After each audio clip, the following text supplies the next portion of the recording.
Selamat datang saudara-saudari. Hari ini kita mau mendengar Ibrani bab ke-12. Allah bapa kita. Sedangkan bagi kita, di sekeliling kita ada banyak saksi. Oleh itu, marilah kita buang segala halangan yang menghalang kita dan dosa yang berpaut pada kita. Marilah kita tempuh perlumbaan di hadapan kita dengan tekun. Hendaklah pandangan kita tertumpu kepada Yesus. Kerana iman kita bergantung kepadanya dari permulaan sehingga akhir. Yesus tidak putus asa. Walaupun dia harus mati pada kayu salib, dia tidak putus asa.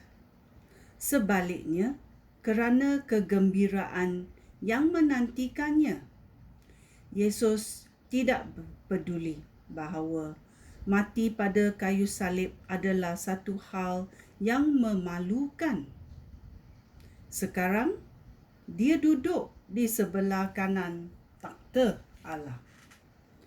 Fikirkanlah betapa beratnya penderitaan yang dialami oleh Yesus, kerana orang berdosa sangat benci dia.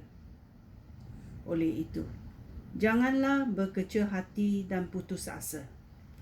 Dalam perjuangan kamu melawan dosa, kamu belum pernah melawan sehingga dibunuh. Janganlah lupa akan nasihat Allah yang diberikan kepada kamu sebagai anak-anaknya. Hai anak-aku, perhatikan baik-baik apabila Tuhan menunjukkan kesalahan kamu. Dan janganlah kecil hati apabila dia menghukum kamu. Tuhan menunjukkan kesalahan setiap orang yang dikasihinya dan menghukum setiap orang yang diakuinya sebagai anak. Hendaklah penderitaan yang kamu tanggung dianggap sebagai hukuman daripada seorang bapa. Penderitaan kamu membuktikan bahawa Allah memperlakukan kamu sebagai anak-anaknya. Benarkah seorang anak tidak dihukum oleh bapaknya? Jika kamu tidak dihukum seperti semua anaknya yang lain, hal ini bererti kamu bukan anak sah, tetapi anak haram. Di dunia ini, kita mempunyai bapa. Mereka menghukum kita dan kita menghormati mereka.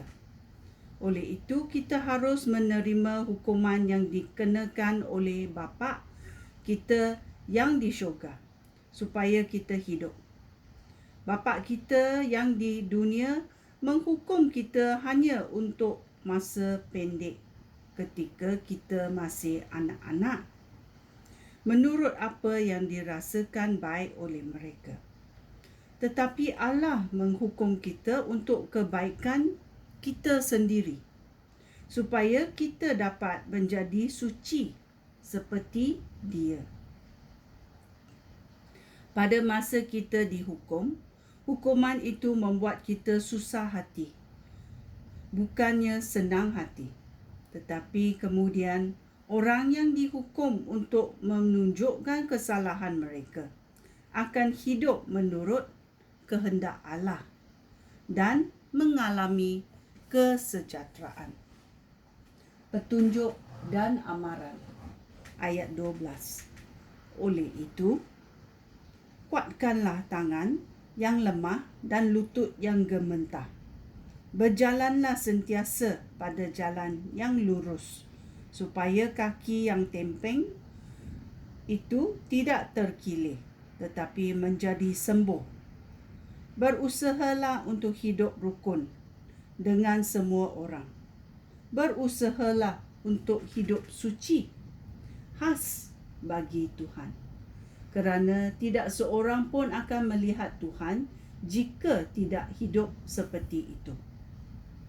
Pastikanlah supaya tidak ada orang meninggalkan Allah yang merahmati kita. Janganlah sesiapa pun menjadi seperti tanaman pahit yang menimbulkan pelbagai kesusahan dan mencemari orang dengan bisanya. Janganlah sesiapa pun lakukan perbuatan cabul atau tidak hargai perkara rohani seperti yang dilakukan oleh Esau. Dia menjual haknya sebagai anak sulung hanya untuk mendapat semangkuk makanan. Kamu tahu bahawa kemudian Esau ingin mendapat berkat daripada bapaknya, tetapi dia ditolak. Meskipun dengan tangisan dia cuba mencari jalan untuk memperbaiki apa yang sudah dilakukannya, dia tidak dapat berbuat demikian. Kamu tidak datang untuk menghadapi sesuatu seperti yang dihadapi oleh umat Israel. Mereka datang kepada sesuatu yang dapat disentuh, iaitu Gunung Sinai dengan apinya yang bernyala-nyala. Mereka datang kepada kegelapan, kelamaan, angin ribut, bunyi trompet dan Allah, suara Allah yang berfirman. Apabila umat Israel mendengar suara itu, mereka dengan sungguh-sungguh berkata bahawa mereka tidak mahu mendengar suara itu lagi. Mereka berkata demikian kerana mereka tidak tahan mendengar perintah yang mengatakan baik manusia ataupun binatang yang menyentuh gunung ini harus direjam sampai mati. Apa yang dilihat oleh umat Israel sedemikian dahsyat sehingga Musa berkata, "Aku takut dan gemetar." Sebaliknya, kamu telah datang ke Bukit Sion dan ke kota Allah yang hidup, iaitu Yerusalem yang di syurga dengan beribu-ribu malaikatnya.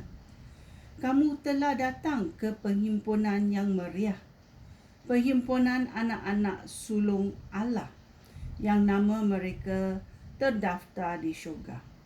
Kamu sudah datang kepada Allah yang menghakimi semua orang dan kepada roh-roh orang baik yang sudah disempurnakan. Kamu sudah datang kepada Yesus, pengantara yang mengadakan perjanjian baru itu, dan kepada darah percikan yang dijanjikan perkara-perkara yang jauh lebih baik daripada yang dijanjikan oleh darah Habil. Oleh itu, pastikanlah supaya kamu dengarkan Dia yang berfirman itu. Mereka yang tidak mahu mendengarkan Dia yang datang ke bumi dan menyampaikan berita daripada Allah tidak dapat menyelamatkan diri. Jika kita meninggalkan Dia yang berfirman daripada syurga, pastilah kita tidak akan dapat menyelamatkan diri.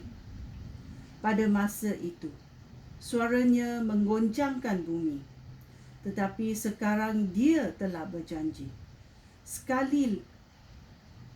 Sekali lagi bumi akan Aku goncangkan, dan bukan bumi sahaja tetapi langit juga. Kata-kata sekali lagi menunjukkan bahawa seluruh alam yang diciptakan akan digoncang dan disingkirkan, supaya apa yang tidak dapat digoncang akan tertinggal.